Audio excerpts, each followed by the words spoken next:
আলাইকুম রহমতুল্লাহি ওয়া বারাকাতুহু। আউযু বিল্লাহি মিনাশ শাইতানির রাজিম। বিসমিল্লাহির রহমানির রহিম। আজকে আমরা অত্যন্ত গুরুত্বপূর্ণ একটা বিষয়ে আলোচনা করব। বিষয়টি হলো মুনাফিকদের চরিত্র এবং মুজাহিদের চরিত্র। তো আমাদের সমাজের মধ্যে আমরা সবাইকে মনে করি যে মুসলমান। আসলে নাম রাখলেই মুসলমান হওয়া যায় না। মুসলমান হলো আমল, আখলাক, তাকওয়া মাধ্যমেই মুসলমানের পরিচয় হয়। তো আমরা কথা না বৃদ্ধি করে আমরা একটু কোরআনের আলোচনা যাই। আমি আরবি না পড়ে আমি শুধু অর্থগুলো বলবো আজকে। কারণ হলো কোরআন শরীফের অসংখ্য আয়াতের মধ্যে আল্লাহ পাক রব্বুল আলামিন মুনাফিকদের চরিত্রটা তুলে ধরেছেন। তো আমি সেই আয়াতগুলো সূরার নাম এবং আয়াতের নাম্বার এবং অর্থটা পড়ব। আমরা সবাই মুনাফিকদেরকে চিনব এবং নিজেদের মাঝে যদি সেই মুনাফিকের বৈশিষ্ট্য থেকে থাকে তওবা করব। কারণ মুনাফিকদের শাস্তি হলো জাহান্নামের সবচাইতে নিম্ন স্তরে। আউযু বিল্লাহি মিনাশ শাইতানির রাজিম। বিসমিল্লাহির রহমানির রহিম। সূরা বাকারা এর 204 নম্বর আয়াত। আল্লাহ বলেন, মানুষের মধ্যে এমন লোক আছে পার্থিব জীবনে যার কথা তোমার কাছে বড়ই চমৎকার মনে হয় এবং নিজের সদিচ্ছার ব্যাপারে সে বারবার আল্লাহকে সাক্ষী মানে, কিন্তু আসলে সে সত্যের নিকৃষ্টতম শত্রু। দেখবেন অনেকে আছে এই যে আয়াতটা থেকে মুনাফিকদের যে বৈশিষ্ট্যটা, খুব চমৎকার মিষ্টি মিষ্টি কথা বলে এবং দেখবেন যে আমরা খারাপ কাজ করে কিন্তু সে দেখবেন বলবে যে ইনশাআল্লাহ। তো এটা বলে আবার কিন্তু দেখবেন যে ইসলামের দুশমনিও করে। এই ধরনের লোকগুলাই হলো কোরআনে বর্ণিত এই আয়াতের এই মুনাফিকদের বৈশিষ্ট্য। কথা বলে ভালো ভালো কিন্তু ইসলামের সাথে দুশমনি করে। তারপরে 205 নম্বর আয়াত সূরা বাকারার। যখন সে কর্তৃত্ব লাভ করে পৃথিবীতে তার সমস্ত প্রচেষ্টা সাধনা নিয়োজিত করে বিপর্যয় সৃষ্টি এবং শস্যখ্যাত মানব বংশ ধ্বংস করার কাজে, অথচ আল্লাহ যাকে সে সাক্ষী মেনেছিল বিপর্যয় মোটে পছন্দ করেন না। তাহলে মুনাফিকের আরেকটা বৈশিষ্ট্য কি? এরা ক্ষমতাশীল হলেই কি করে? বিপর্যয় সৃষ্টি করে, মানুষের উপর জুলুম, অত্যাচার, নির্যাতন এগুলো এরা করতে থাকে। বাস্তব কিন্তু আমরা সমাজের মধ্যে দেখি এই ধরনের অনেক মানুষ আছে যারা যখন নিরীহ থাকে তখন তারা খুব নিরীহ, হ্যাঁ, মানুষের দয়া চায়, কিন্তু যখন ক্ষমতা, আমরা এখন দেখতে পাই সমাজের এক ধরনের গ্রুপ আছে যারা একটা সময় নির্যাতিত ছিল, এখন তারা হালকা একটু ক্ষমতার পেয়ে সেই জালিমদের মতনই মানুষের জমি দখল করা, মানুষকে অন্যায়ভাবে মামলা দেওয়া, মানুষকে অন্যায়ভাবে মারা, চাঁদাবাজি করা, এই ধরনের কাজগুলো করে, ওয়াজ মাহফিলে বাধা দেওয়া করে যাচ্ছে। তার মানে মুনাফিকদের বৈশিষ্ট্য হলো তারা একটু ক্ষমতা হাতে পেলে তারা বিপর্যয় তৈরি করে ফেলে। সূরা বাকারা 206 নম্বর আয়াত। আর যখন তাকে বলা হয় আল্লাহকে ভয় করো, তখন তার আত্মাভিমান তাকে পাপের পথে প্রতিষ্ঠিত করে দেয়। এই ধরনের লোকের জন্য জাহান্নামী যথেষ্ট এবং সেটি নিকৃষ্টতম আবাস। তারা আল্লাহর রাস্তাতে চলতে চায় না। 207 নম্বর আয়াতে আল্লাহ বলেন, অন্যদিকে মানুষের মধ্যে এমন লোকও আছে আল্লাহ সন্তুষ্টি লাভের অভিযানে যে নিজের প্রাণ সমর্পণ করে। এটা হলো আবার যারা মুজাহিদ আছে তাদের বৈশিষ্ট্য। মুজাহিদরা কি করে? ইসলামের যারা অনুসারী তারা করে কি? নিজের জীবনটা আল্লাহর জন্য দিয়ে দেয়। মানে আল্লাহর সন্তুষ্টির জন্য, ইসলাম প্রতিষ্ঠা করার জন্য সে সমস্ত ক্ষতি বরণ করে নেয়। আমরা যেটা দেখি আমাদের দেশের মধ্যে যারা ইসলাম প্রতিষ্ঠার জন্য কাজ করে তারা নানানভাবে নির্যাতিত হয়, জেল, জুলুম, নির্যাতন সহ্য করে, কিন্তু তারপরে তারা ইসলাম প্রচারের কাছ থেকে বিরত হয় না, দূরে সরে যায় না।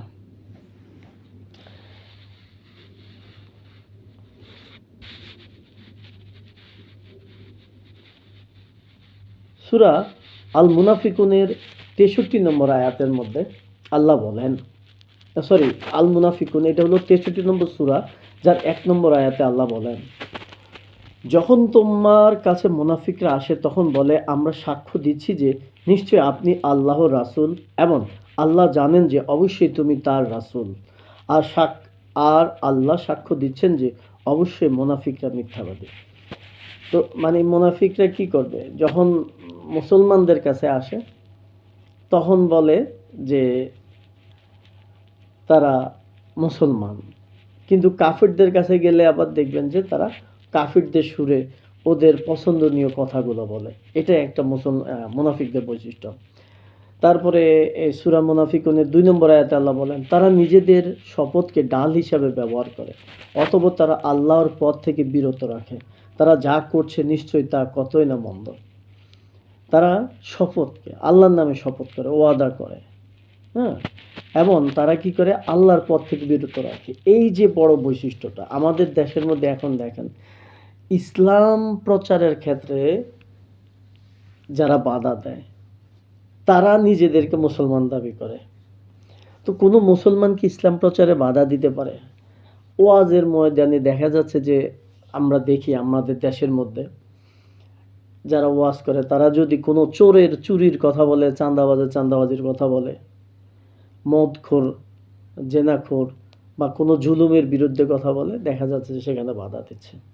আমাদের দেশে আবার দেখা যায় যে ইসলামের কাজ যারা করে তাদেরকে জঙ্গি টঙ্গি বলা হয়, এইভাবে নির্যাতন করা হয়। ইসলামের কথা বলার অপরাধে, ইসলামের সত্য কথাগুলো বলার অপরাধে সাইদির মতন একজন আল্লাহর একজন প্রিয় বান্দাকেও এই দেশের মধ্যে দেখি আমরা নির্যাতন করা হয়েছে। এগুলা আসলে কাদের বৈশিষ্ট্য? মুনাফিকরাই এইসব কাজ করে থাকে, কোরআনের আয়াত তাই বলতেছে। তারপরে সূরা তাওবার 67 নম্বর আয়াতের মধ্যে মুনাফিকদের বৈশিষ্ট্য বলতেছে আল্লাহ, মুনাফিক পুরুষ ও মুনাফিক নারীরা একে অপরের অংশ, তারা মন্দ কাজের আদেশ দেয়। তাহলে মুনাফিকরা সবসময় কি আপনাকে খারাপ কাজের আদেশ দেবে আর ভালো কাজ থেকে নিষেধ করে। মুনাফিকরা ভালো কাজ থেকে নিষেধ করে, ভালো কাজ করতে দেয় না। তারা নিজেদের হাতগুলোকে সংকুচিত করে রাখে, তারা আল্লাহকে ভুলে গিয়েছে, ফলে তিনিও তাদেরকে ছেড়ে দিয়েছেন। নিশ্চয়ই মুনাফিকরা হচ্ছে ফাসিক। তাহলে এই আয়াতটাতে মুনাফিকদের কিন্তু সমাজে, তাহলে আপনি যাদেরকে দেখবেন খারাপ কাজ করে, মদ খাওয়ার বিষয়ে, জেনা করার বিষয়ে, চাঁদাবাজি করার বিষয়ে, সুদ খাওয়ার বিষয়ে, ঘুষ খাওয়ার বিষয়ে, দেখবেন যে পরক্রিয়া করার বিষয়ে একজন আরেকজনকে দেখবেন সাহায্য করে, এরা হলো মুনাফিক, এরা মুসলমান না কিন্তু। তারপরে ভালো কাজ করার ক্ষেত্রে দেখবেন ইসলামের কাজ যারা করে তাদেরকে দেখবেন যে কি রাজাকার বলে তাদেরকে হেনস্থা করে, যেন এরা মানে খুব বেকায়দা থাকে, আর এদের কথাও যেন মানুষ না শুনতে পারে, এদের থেকে যেন দূরে থাকে। সেজন্য এই মুনাফিকরা করে কি, নানান মিথ্যা অপবাদ দিয়ে বাধা তৈরি করে রাখে। সূরা তাওবার তারপর মুনাফিকরা জিহাদ থেকে বিরত থাকতে অজুহাত দেখায়। তো মুনাফিকরা জিহাদ থেকে বিরত থাকার জন্য অজুহাত দেখায়। এটা সূরা তাওবার 81 নম্বর আয়াতের মধ্যে আল্লাহ বলেন, পেছনে থাকা লোকগুলো আল্লাহ ও রাসূলের বিপক্ষে বসে থাকতে পেরে খুশি হলো, আর তারা অপছন্দ করলো তাদের মাল ও জান নিয়ে আল্লাহর রাস্তায় জিহাদ করতে, এবং তারা বলল, তোমরা গরমের মধ্যে বের হয়ো না, বলো জাহান্নামের আগুন অধিকতর গরম, যদি তারা বুঝতো। দেখেন, মুনাফিকদের বড় পরিচয় হলো কি, তারা সবসময় ইসলামের পক্ষে জিহাদ করা থেকে বিরত থাকতে চায়, এবং যখনই কেউ ইসলামের পক্ষে জিহাদ করা থেকে দূরে থাকতে চাইবে, ইসলামের পক্ষে সংগ্রাম করা থেকে দূরে থাকতে চাইবে, বুঝবেন সে হলো মুনাফিক। সে যত বড় হাজী সাহেব হোক না কেন, সে যদি ইসলাম প্রতিষ্ঠা করার জন্য কাজ করতে না চায়, সে মুনাফিক।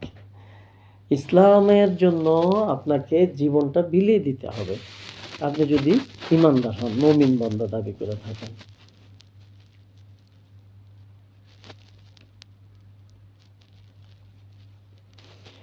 তারপর সূরা বাকারার 14 নম্বর আয়াতে মুনাফিকদের আরেকটা বৈশিষ্ট্য হলো, আর যখন তারা মুমিনদের সাথে মিলিত হয় তখন বলে, আমরা ঈমান এনেছি। এবং যখন তাদের শয়তানদের সাথে একান্তে মিলিত হয় তখন বলে, নিশ্চয়ই আমরা তোমাদের সাথে আছি, আমরা তো কেবল উপহাসকারী। দেখেন, এটা মুনাফিকদের আরেকটা বৈশিষ্ট্য। তারা দেখবেন যে আমাদের সমাজে কিছু মানুষ আছে, তারা আপনি লক্ষ্য করবেন যখন তাদের নিজেদের কোনো সুবিধা নিতে হবে, তাদের সুবিধার জন্য তারা দেখবেন যে কী করবে, আলেমদের কাছে যাবে, টুপি মাথা দেবে, মাদ্রাসায় গিয়ে হাজির হবে, মসজিদে নামাজের আগে দাঁড়াবে। কিন্তু যখনই সুবিধা নেওয়া শেষ, তখন তারা আবার কি করবে দেখবেন, হিন্দুদের কাছে গিয়ে হিন্দুদের কাছে বা যারা ইসলামের দুশ্মন আছে, সরি, ইসলামের দুশ্মনদের কাছে গিয়ে বলবে যে আমরা মানে ওই আবার তখন আবার দেখবেন যে আলেমদের বিরোধিতা করে। আবার দেখবেন যে সমাজের মধ্যে কাফেরদের সাহায্য পাওয়ার জন্য কাফেরদের আবার গুণগান করতে থাকে, ইসলামের অনুসারীদের বিরোধিতা, মানে যখন যেই জায়গায় যারে যেই তেল দেওয়া লাগে তারা সেটা দেয়। এটা কিন্তু মুনাফিকদের আরেকটা বৈশিষ্ট্য। হুম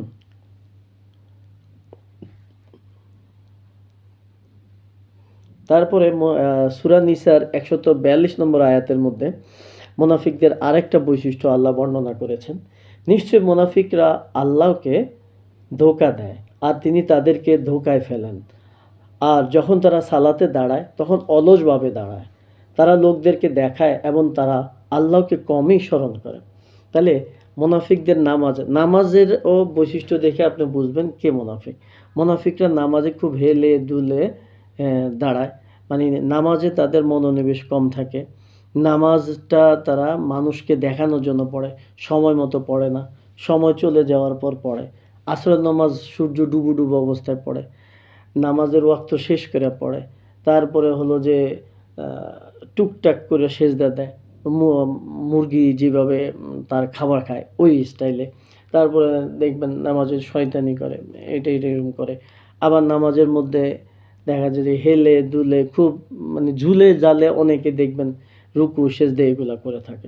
এগুলো হলো মুনাফিকদের বৈশিষ্ট্য। কিন্তু আমরা সবাই মুনাফিকদের বৈশিষ্ট্য, ওই যে একটা হাদিস পড়ছি ৩টা বৈশিষ্ট্য, আমানত রক্ষা করে, কথা বলে মিথ্যা, ঝগড়া করলে, এগুলা আসলে মুনাফিকদের অসংখ্য বৈশিষ্ট্য রয়েছে যা আল্লাহ পবিত্র কোরআনের মধ্যে এই যে বর্ণনা দিচ্ছেন। হ্যাঁ, তারপরে মুনাফিকদের বৈশিষ্ট্য সূরা আল ইমরানের ১৬৭ নম্বর আয়াতে আল্লাহ বলেন, আর যাতে তিনি জেনে নেন মুনাফিকদেরকে, আর তাদেরকে বলা হয়েছিল, এসো আল্লাহর পথে লড়াই করো অথবা প্রতিরোধ করো।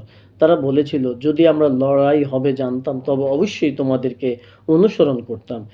সেদিন তারা কুফরির বেশি কাছাকাছি ছিল তাদের ইমানের তুলনায়। তারা তাদের মুখে বলে যা তাদের অন্তরসমূহে নেই, আর তারা যা গোপন করে সে সম্পর্কে আল্লাহ অধিক অবগত। তো মুনাফিকদের আসলে জিহাদ তাদের অপছন্দ। জিহাদ থেকে যারা দেখবেন দূরে থাকতে চাইবে, যে অনেকে আছে দেখবেন যে ইসলাম প্রতিষ্ঠা করার কাজ করতে চায় না, বাবা মাও করতে দেয় না, কারণ তার সন্তান মারা যাবে। আচ্ছা বলেন তো, করোনাতে অসংখ্য মানুষ মারা গেছে, রোড অ্যাক্সিডেন্টে অসংখ্য মানুষ মারা গেছে, নর্মালভাবে স্ট্রোক করে অসংখ্য মানুষ মারা গেছে। তো এদের কোনো ভ্যালু আছে? কিন্তু ইসলাম প্রতিষ্ঠা করতে গিয়ে যদি আপনি মারা যান, আপনি তো বেহেশত, আপনি শহীদের মর্যাদা পাইলেই তো বেহেশত। শহীদের মর্যাদা আল্লাহ যদি দেয় আপনি বেহেশত। তাহলে কোনটা লাভ বলেন তো? এই জন্য আমাদেরকে আসলে ইসলাম প্রতিষ্ঠা করার জন্য কাজ করতে হবে। মুনাফিকদের হাদিসের মধ্যে মুনাফিকদের ৩টা বৈশিষ্ট্য আমরা ছোট থেকে যে এই যে হাদিসটাই পড়ে এসেছি স্কুল কলেজের বইতে, সেটা হলো তারা মিথ্যা কথা বলে, অঙ্গীকার করলে তা ভঙ্গ করে, ঝগড়া করলে গালি দেয়। তাহলে এটাও হলো হাদিসের মধ্যে যে এই 3টা বৈশিষ্ট্য আছে, এটাও একটা মুনাফিকের বৈশিষ্ট্য। তাহলে আমরা যখনই দেখব কেউ গালি দিচ্ছে, মিথ্যা কথা বলে, ওয়াদা লঙ্ঘন করে, এরাও কিন্তু মুনাফিক। এটাও মুনাফিকদের বৈশিষ্ট্য। এখন আসেন এবার আমরা মুনাফিকদের শাস্তিটার ব্যাপারে আমরা একটু জানি। হ্যাঁ, মুনাফিকদের শাস্তি সূরা নিসার ১৩৮ নম্বর আয়াতে আল্লাহ বলেন, মুনাফিকদের সুসংবাদ দাও যে নিশ্চয়ই তাদের জন্য রয়েছে যন্ত্রণাদায়ক আযাব। তারপরে সূরা নিসার ১৪৫ নম্বর আয়াতে আল্লাহ বলেন যে নিশ্চয়ই মুনাফিকরা জাহান্নামে সর্বনিম্ন স্তরে থাকবে, আর তুমি কখনো তাদের জন্য কোনো সাহায্যকারী পাবে না। তাহলে এদের স্থান কোথায়? একদম জাহান্নাম। এটা কোরআনে বলে দিছে জাহান্নাম। এইখানে আর কোনো আলোচনার কিছু নাই। একদম ডাইরেক্ট সে জাহান্নামী। কোরআনে বলছে জাহান্নামী, দ্যাট মিনস সে জাহান্নামী। কথা বুঝতে পারছেন? এইখানে কিন্তু আর কোনো মানে খাতিলের কিছু নাই। আর কোনো আলোচনা গবেষণার কিছু নেই। হযরত মুজাহিদ রহমতুল্লাহতে এই অর্থ বর্ণিত আছে যে ওই মুনাফিকদের সততা ও অন্যায় কার্যকলাপের ফলে আল্লাহ তাআলা বৃষ্টি বন্ধ করে দেন, ফলে শস্য ক্ষেত ও জীবজন্তুর ক্ষতি সাধন হয়ে থাকে। আল্লাহ তাআলা এই ধরনের বিবাদ ও অশান্তি উৎপাদনকারীদেরকে মোটেই ভালোবাসেন না। এই দুষ্ট অসদাচরণকারীদেরকে যখন উপদেশের মাধ্যমে বোঝানো হয় তখন তারা আরও উত্তেজিত হয়ে ওঠে এবং বিরোধিতার উত্তেজনায় পাপ কার্যে আরও বেশি লিপ্ত হয়ে পড়ে। যেমন অন্য জায়গায় রয়েছে, এবং যখন তাদের সামনে আমার প্রকাশ্য নিদর্শনসমূহ পাঠ করা হয় তখন তুমি কাফিরদেরকে মুখমণ্ডলে ক্রোধ ও অসন্তুষ্টির চিহ্ন লক্ষ্য করে থাকো এবং পাঠকদের উপর তারা লাফিয়ে পড়ে। তাহলে দেখবেন মুনাফিকদের এই জন্যই কিন্তু আল্লাহ পৃথিবীতে যত বিপর্যয় আসে এগুলো মুনাফিকদের জন্য। আমরা এই তাফসিরের মধ্যে যেটা শুনলাম, এখন পড়লাম, তো এই মুনাফিকরা কিন্তু মানব জাতির দুশমন। তা আমাদের সবাইকে তওবা করতে হবে বেশি বেশি। আমাদের সবাইকে আসলে আল্লাহর কাছে সাহায্য চাইতে হবে যেন আল্লাহ আমাদেরকে আসলে পরিপূর্ণভাবে ইসলামের অনুসারী বানায়, ইসলামের জন্য যেন আমরা বীর মুজাহিদ হতে পারি। আর এখন আসেন এবার বিপরীত দিকে মুজাহিদের বৈশিষ্ট্যটা কি? মুজাহিদের বৈশিষ্ট্য হলো তারা কি করে, যেমন মুজাহিদরা কি করছে, আরবের মুজাহিদরা তারা মক্কা থেকে মদিনাতে মক্কার সব কিছু ফেলে দিয়ে তারা মদিনাতে চলে গেছে। মুজাহিদদের বৈশিষ্ট্য, তারা তাদের মুনাফিকরা উহুদের যুদ্ধের সময় মুজাহিদদেরকে মুসলমানদেরকে বলছে যাইও না, এখানে এই সমস্যা ওই সমস্যা, ঘরে বসে নামাজ কালাম পড়লেই তো হয়। কিন্তু মুজাহিদরা কি করছে, জানে যে মৃত্যু আছে, মৃত্যু হবেই ওই দিকে গেলে, কিন্তু তারা কিছুকে পরোয়া করে নাই, না করে তারা কোথায় চলে গেছে, আল্লাহর রাস্তায় যুদ্ধে চলে গেছে। তারপর মুজাহিদরা দেখেন আল্লাহকেই তারা সবচাইতে বেশি ভালো। আমরা খাব্বাব রাদিয়াল্লাহু তাআলার কথা জানি, আমরা হযরত বেলাল রাদিয়াল্লাহু তাআলার কথা জানি যে ওনারা কি করছেন, এত নির্যাতন সহ্য করছেন, কিন্তু তারপরেও কি করে নাই, ইসলাম প্রতিষ্ঠা করার কাজ থেকে বিরত হন নাই, ইসলামের দাওয়াত দেওয়ার কাছ থেকে বিরত হন নাই। আমরা জানি আমাদের সাহাবীরা যে মক্কা থেকে মদিনায় হিজরত করছেন, তারপরে তারা যে জিহাদ করছেন, আজকে আমরা যে মুসলমান, সাহাবীদের এই জিহাদের মাধ্যমে দুনিয়াটা বিজয় করার কারণে, কষ্ট করে ইসলাম প্রচার কারণেই তো আমরা আজকে দিনের দাওয়াত পেয়েছি, আমরা মুসলমান হিসাবে আল্লাহ আমাদেরকে কবুল করেছে। তা না হলে যদি আমরা কাফের থেকে যেতাম তাহলে তো আমাদের জাহান্নাম অবধারিত হয়ে যেত। সূরা বাকারার 207 নম্বর আয়াতের মধ্যে আল্লাহ কিন্তু মুজাহিদদের কথা বলতেছে। অন্যদিকে মানুষের মধ্যে এমন লোকও আছে আল্লাহর সন্তুষ্টি লাভের অভিযানে যে নিজের প্রাণ সমর্পণ করে। এই ধরনের বান্দার উপর আল্লাহ অত্যন্ত স্নেহশীল ও মেহেরবান। তাহলে আল্লাহ কি খুবই মেহেরবান হন কাদের উপর, যারা কি নিজের জীবনটা কোথায় দিয়ে দেয়, আল্লাহর রাস্তায় দিয়ে দেয়। তাহলে ভাই মুজাহিদ হতে হবে। মুনাফিক চরিত্র যদি থাকে এটা থেকে নিজেকে বিরত করে ফেলেন। তাই আমাদেরকে অবশ্যই এই জন্য আল্লাহর কাছে দোয়া করতে হবে, আল্লাহ যেন আমাদেরকে একামতে দিনের কাজ করার তৌফিক দান করেন। আপনি যত বড় কিছুই হন, যদি ইসলামের জন্য আপনি কাজ না করেন, ইসলাম প্রতিষ্ঠার জন্য যদি চেষ্টা সাধনা না করেন, আপনি মুনাফিক হয়ে যাবেন। আমাদের দেশের মধ্যে এখনও দেখতে পাচ্ছি আমরা যে অনেক অপরাধী আছে, চাঁদাবাজরা আছে, তারা আপনার কি করতেছে, যে ইসলামের অনুসারীদেরকে তারা মুনাফিক বলতেছে। এটা মানে দুঃখজনক বিষয়। তো আল্লাহ সকলকে হেদায়েত দান করুক, ইসলামের পথে চলার জন্য সবাইকে তৌফিক দান করুক। আসসালামু আলাইকুম ওয়া রাহমাতুল্লাহি ওয়া বারাকাতুহু।